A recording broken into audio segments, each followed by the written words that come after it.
नमस्कार, India voice देख रहे हैं आप। मैं हूं आपके साथ आकाश सरोज और उत्तराखंड के इस खास बुलेटिन देवभूमि समाचार में आप सभी का स्वागत है। बुलेटिन की शुरुआत करते हैं उत्तराखंड के मुख्यमंत्री पुष्कर सिंह धामी ने के हस्तक्षेप और राज्य सरकार के निरंतर प्रयासों से रूस में करीब 97 दिनों से फंसे पिथौरागढ़ निवासी दो भाई आनंद सिंह कार्की और भूपेंद्र सिंह कार्की सुरक्षित अपने घर लौट आए हैं। दोनों भाइयों की सकुशल वापसी के बाद मुख्यमंत्री ने उनसे फोन पर बातचीत की और खुशहाली की जानकारी ली।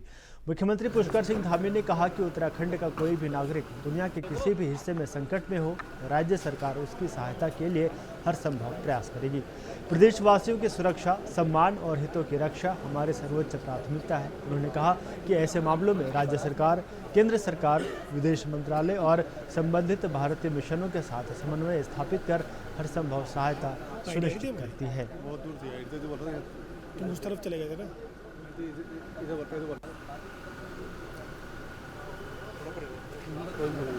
मैं आदरणीय प्रधानमंत्री श्री नरेंद्र मोदी जी का धन्यवाद करता हूं, विदेश मंत्री जी का धन्यवाद करता हूं कि हमने उनसे अनुरोध किया और वहां पर उन्होंने जो भारतीय दूतावास है और रूस की वहां की जो एजेंसियां हैं, दूतावास हैं, उन सबसे संपर्क करके उनकी घर वापसी सुनिश्चित करवाई। और लंबे समय से वहाँ क्योंकि वो फंस गए थे, आने में दिक्कत हो रही थी, लेकिन सरकार की सक्रियता के कारण से वो वापस आए हैं। मेरे बच्चे आपके उससे घर आ गए हैं, मैं यही कहना चाहती हूँ। और जो इनका वहाँ उसने पैसे लिए वो दिला दो मुझे सर, और क्या करना चाहते हैं। आपको बहुत बहुत धन्यवाद। अभी मैं बात करता हूँ, आप परेशान मत होइए, ठीक है ना। आप बच्चे आ गए हैं, दोनों घर आ गए हैं, बहुत बड़ी भगवान की कृपा बस आपकी कृपा से बहुत बहुत धन्यवाद। मेहरबानी से आ गए साहब, नहीं तो नहीं बहुत अच्छा। चलिए अच्छा है, यहाँ करेंगे ना, अच्छे से करना भैया, ठीक है ना। मैं यहाँ बात करता हूँ। ठीक है जी। नमस्कार। धामी जी के उससे हमारा बहुत जल्दी आना हो गया, नहीं तो बहुत मुश्किल हो जाती है। अगर हमारे साथ नहीं देते तो हम अभी पहुंच ही नहीं पाते। उनकी उससे बहुत ही जल्दी हम घर आ गए, इसलिए सीएम धामी जी का हम बहुत दिल से बहुत शुक्रगुजार हैं। मुख्यमंत्री जी का बहुत बहुत धन्यवाद, जो उन्होंने हमें घर सुखद पहुँचा दिया। इधर सीमांत जनपद चमोली के नीति घाटी क्षेत्र में तमक नाले पर बने वैली ब्रिज के टूटने पर भले ही विपक्ष सवाल खड़े कर रहा हो, लेकिन तमक क्षेत्र में एक बार फिर मुख्यमंत्री के निर्देश पर निर्माण और राहत एजेंसियों ने बेहतर कार्य किया है। मुख्यमंत्री पुष्कर सिंह धामी ने कहा कि एक दिन पहले जो तमक नाले का वैली ब्रिज टूटा था, उस समय उस जगह पर बीआरओ, पीडब्ल्यूडी और एसडीआरएफ ने ह्यूम पाइप के माध्यम से वैकल्पिक मार्ग बना लिया था और इससे उस क्षेत्र में फिर से आवागमन अब शुरू हो गया है। सीएम धामी ने कहा कि राज्य में किसी भी प्रकार की आपदा से निपटने के लिए एजेंसियां पूरी तरह तैयार हैं।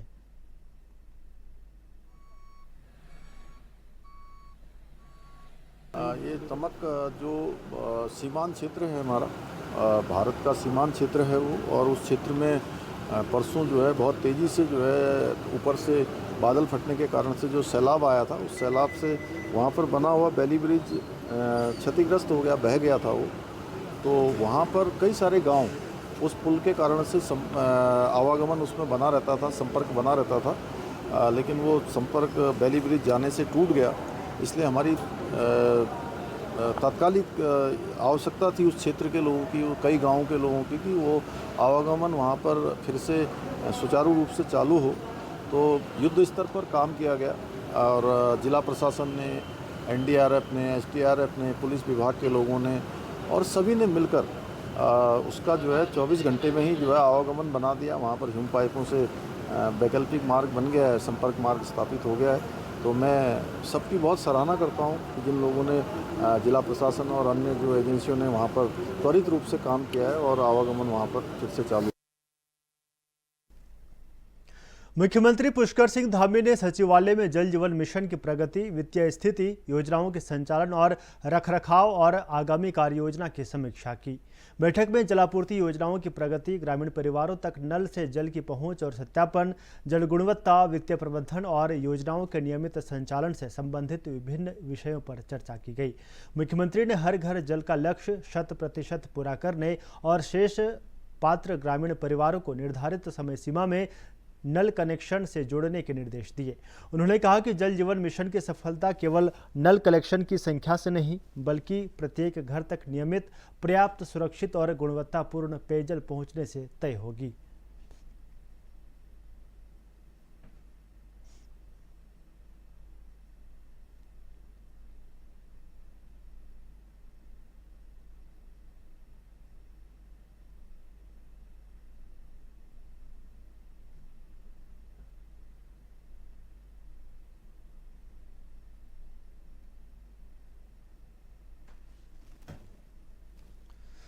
बढ़ेंगे आगे। उत्तराखंड में 2027 विधानसभा चुनाव से पहले सियासी सरगर्मी तेज हो गई है। राष्ट्रीय नेताओं का प्रदेश दौरा जारी है। इसी क्रम में 8 अगस्त को कांग्रेस अध्यक्ष मल्लिकार्जुन खड़गे ने हल्द्वानी के रामलीला मैदान में जनसभा को संबोधित किया था, लेकिन इस सभा के बाद अब एक नया विवाद खड़ा हो गया है। दरअसल कुछ हिंदू संगठन 11 अगस्त को कार्यकर्ताओं ने कांग्रेस की जनसभा वाले मंच का कथित तौर पर शुद्धिकरण किया। उनका आरोप था कि जिस मंच से खड़गे ने सनातन विरोधी भाषण दिया उसे शुद्ध किया जाना जरूरी है। वीडियो सामने आते ही कांग्रेस और बीजेपी के बीच तीखी बहस शुरू हो गई है। इस मामले को लेकर कांग्रेस और बीजेपी आमने सामने हैं।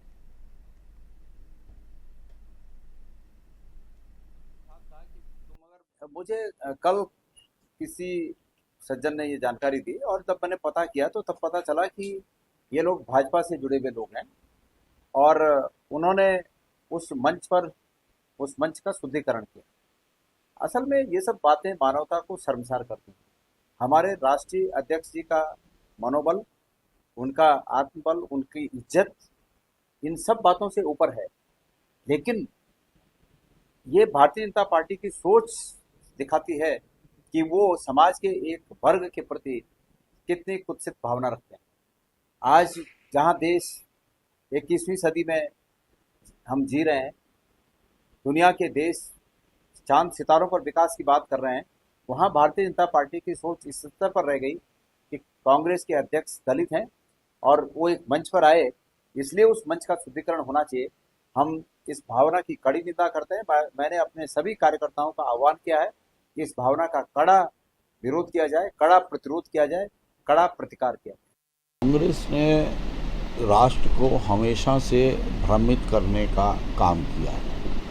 हम पुरातन समय से देखते आए हैं कि जब कभी बलपूर्वक या और किसी वजह से हमारे सनातन के हमारे लोग, हमारे भारतीय, जब उन्हें बलपूर्वक इस्लाम कबूल करवा लिया जाता था तो कई बार समाज के अंदर ऐसे अनेकों समाज सुधारक हुए हैं जो उनकी घर वापसी का निरंतर प्रयास करते थे, और जब उनकी घर वापसी होती थी तो वो मंत्रोच्चारण के साथ शुद्धिकरण किया जाता था। वहाँ पूजा पाठ होता था, वहाँ मंत्रों का उच्चारण होता था, वहाँ हवन होता था। तो कुछ कार्यकर्ताओं ने केवल और केवल इस मंशा से कि कांग्रेस का जो रीति नीति और तुष्टीकरण की राजनीति है इस देश में अब उसका अंत हो रहा है, और जो कांग्रेस के नेता आज भी छद्म वेश में केवल और केवल उसी तरह से धर्म परिवर्तन किए बिना वो सब कार्य करते हैं जो पुरातन समय में यमनों ने और यहाँ मुगलों ने आक्रमण के बाद किया था, तो उसकी नौबत ना आए, शुद्धिकरण हो। और उस शुद्धिकरण में देवभूमि जैसे प्रदेश में ये अति आवश्यक हो जाता है। उत्तराखंड कांग्रेस ने राज्य सरकार और पुलिस प्रशासन के खिलाफ विरोध प्रदर्शन करते हुए राजधानी देहरादून के एशले हॉल चौक पर पुलिस प्रशासन का पुतला दहन किया। कांग्रेस ने आरोप लगाया कि हल्द्वानी में कांग्रेस के राष्ट्रीय अध्यक्ष मल्लिकार्जुन खड़गे के कार्यक्रम को विफल करने के लिए सरकारी मशीनरी का दुरुपयोग किया गया है। कांग्रेस के कार्यकर्ताओं पर झूठे मुकदमे लगाने का काम हुआ, जिसका कांग्रेस पार्टी विरोध करती है।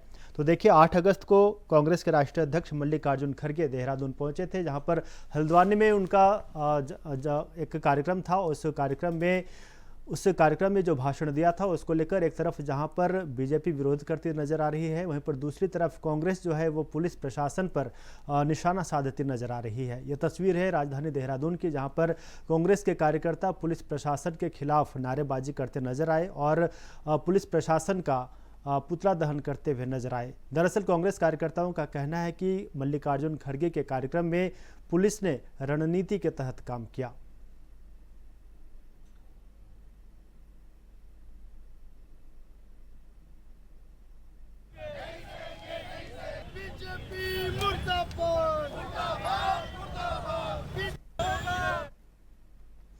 बढ़ेंगे आगे। उत्तराखंड बीजेपी संगठन को जमीनी स्तर पर मजबूत करने के लिए पूरी तरह से एक्शन मोड में आ गई है।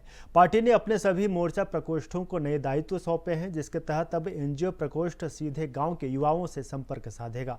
भारतीय जनता पार्टी के प्रदेश महामंत्री कुंदन परिहार के मुताबिक संगठन ने प्रदेश के सभी प्रकोष्ठों की कार्य योजना तैयार कर उन्हें विशेष जिम्मेदारियां सौंपी हैं। इसी रणनीति के तहत बीजेपी एनजीओ प्रकोष्ठ ने एक बड़ा फैसला लिया है। प्रकोष्ठ की टीम हर रविवार राज्य के एक गांव में जाकर युवाओं के साथ सीधे संवाद स्थापित करेगी और इससे कार्यक्रम का उद्देश्य ग्रामीण क्षेत्र के युवाओं की समस्याओं को समझना, सरकार की जन कल्याणकारी योजनाओं की जानकारी उन तक पहुंचाना और उन्हें संगठन से जोड़ना है। तो देखिए, 2027 में उत्तराखंड में विधानसभा चुनाव है, जिसको लेकर भारतीय जनता पार्टी पूरी तरह से अलर्ट मोड पर है और भारतीय जनता पार्टी की तरफ से हर प्रकोष्ठों को नई जिम्मेदारी सौंपी गई है और इसको लेकर एनजीओ प्रकोष्ठ जो है अब गांव-गांव जाएगा, हर रविवार गांव-गांव जाएगा और युवाओं को केंद्र सरकार और राज्य सरकार की जितनी भी जन कल्याणकारी योजनाएं हैं, इन योजनाओं की जानकारी देगा और साथ ही इन योजनाओं का लाभ लेने के लिए युवाओं से और पात्र लोगों से अपील भी करेगा। देखिए, भारतीय जनता पार्टी ने अपने जितने भी फ्रंटल संगठन हैं सबको कुछ न कुछ कार्यक्रम दिए हैं। जहां एक को 7 मोर्चे अपने अपने मोर्चे के आधार पर कार्यक्रम कर रहे हैं, वहीं पर हमारे जो प्रकोष्ठ हैं, प्रकोष्ठ भी अपनी अपनी रचना के अनुरूप कार्यक्रम किए हुए। एनजीओ प्रकोष्ठ ने एक बहुत अच्छा कार्यक्रम लिया है कि प्रत्येक रविवार को किसी न किसी गांव में विशेष रूप से युवाओं से संवाद करेंगे और इसी प्रकार से वहां पर पौधारोपण का कार्यक्रम करेंगे, स्वच्छता का कार्यक्रम करेंगे और समाज जीवन में अपनी भूमिका का निर्वहन उचित प्रकार से हो, इसके लिए उन्होंने बहुत सार्थक पहल की है। मैं समझता हूं कि इसी के द्वारा जो हमारे अन्य संगठन हैं वो भी कुछ न कुछ कार्यक्रम अपने और अधिक लेंगे। एनजीओ प्रकोष्ठ ने अपना कार्यक्रम इसी माह के अंतिम रविवार से लेने का संकल्प लिया है और उसमें कुछ चर्चा वार्ता हो रही है, तो और अधिक उसको सार्थक। हल्द्वानी पुलिस ने 2 अलग अलग मामलों का खुलासा करते हुए एक अंतर्राज्यीय लुटेरे और स्मैक तस्कर को गिरफ्तार किया है। पुलिस ने लुटेरे के कब्जे से बुजुर्ग से लूटी हुई अंगूठी भी बरामद की है। वहीं पर दूसरे मामले में पुलिस ने 100 ग्राम स्मैक बरामद करते हुए एक तस्कर को गिरफ्तार किया है। बरामद स्मैक की कीमत करीब 30 लाख रुपए बताई जा रही है। पुलिस ने आरोपी के खिलाफ संबंधित धाराओं में मुकदमा दर्ज कर आगे की कार्रवाई शुरू कर दी है। तो देखिए, नशा के खिलाफ उत्तराखंड सरकार लगातार कार्रवाई कर रही है और इसी कड़ी में हल्द्वानी पुलिस ने बड़ी कार्रवाई करते हुए 2 अलग अलग मामलों का खुलासा किया है। आपको बता दें कि अंतर्राज्यीय लुटेरे और स्मैक तस्कर को हल्द्वानी पुलिस ने गिरफ्तार करने का काम किया है। दरअसल पुलिस ने लुटेरे के कब्जे से बुजुर्ग से लूटी हुई अंगूठी भी बरामद की है। वहीं पर दूसरे मामले की बात करें तो पुलिस ने 100 ग्राम स्मैक बरामद करते हुए एक तस्कर को गिरफ्तार किया है। जैसा कि धामी सरकार लगातार कहती है कि नशा तस्कर के खिलाफ अभियान जारी रहेगा और पुलिस का अभियान नशा तस्करों के खिलाफ जारी है और इसी कड़ी में हल्द्वानी पुलिस ने 2 अलग अलग मामलों में बड़ी कार्रवाई की है और तस्करों को गिरफ्तार किया है। आपको बता दें कि जो स्मैक की कीमत, स्मैक जो तस्कर बरामद किया गया है उसकी कीमत 30 लाख रुपए के आसपास बताई जा रही है और पुलिस ने यह भी बताया है कि आरोपी के खिलाफ संबंधित धाराओं में मुकदमा दर्ज कर आगे की कार्रवाई शुरू कर दी है और आगे भी इस तरह का अभियान नशा तस्करों के खिलाफ जारी रहेगा।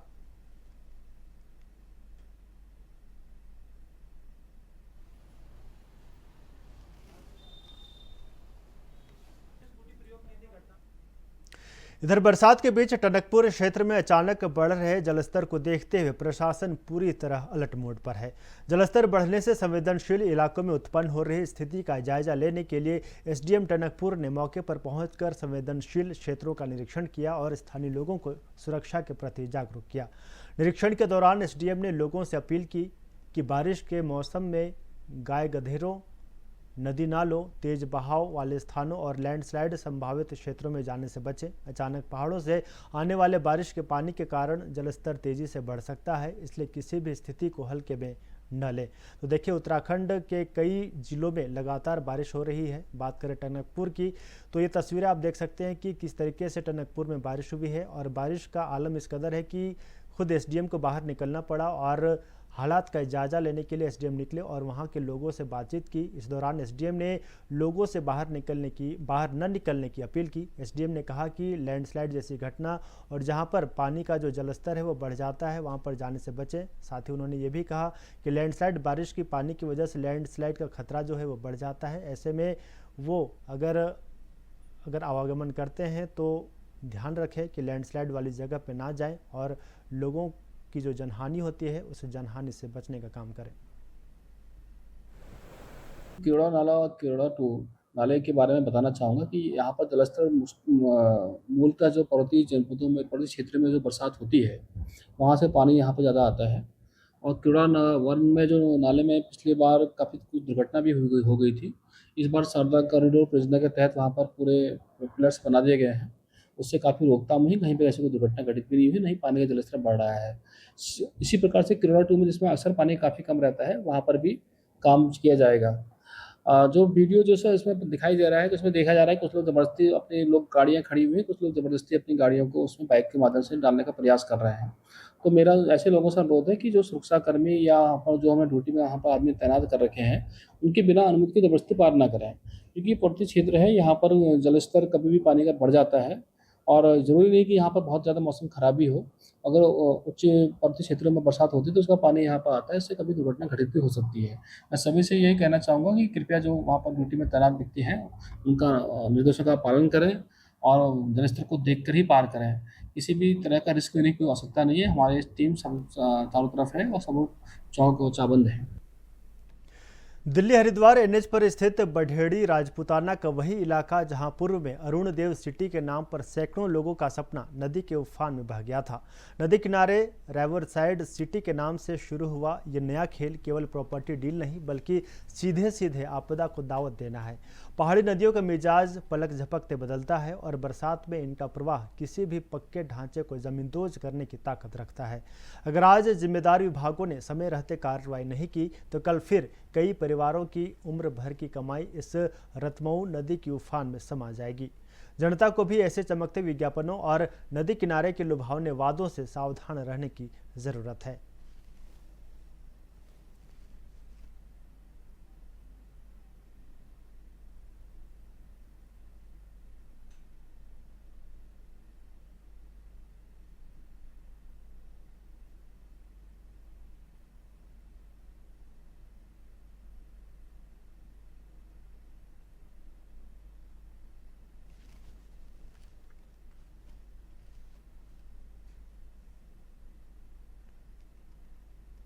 तो देखिए, दिल्ली हरिद्वार एनएच पर स्थित जो है बढ़ेड़ी राजपूताना का वो इलाका जहां पूर्व में अरुणदेव सिटी के नाम पर सैकड़ों लोगों का सपना तेजी नदी के उफान में बह गया था। नदी किनारे रिवरसाइड सिटी के नाम से शुरू हुआ नया खेल केवल प्रॉपर्टी डील नहीं बल्कि सीधे सीधे आपदा को दावत देना है।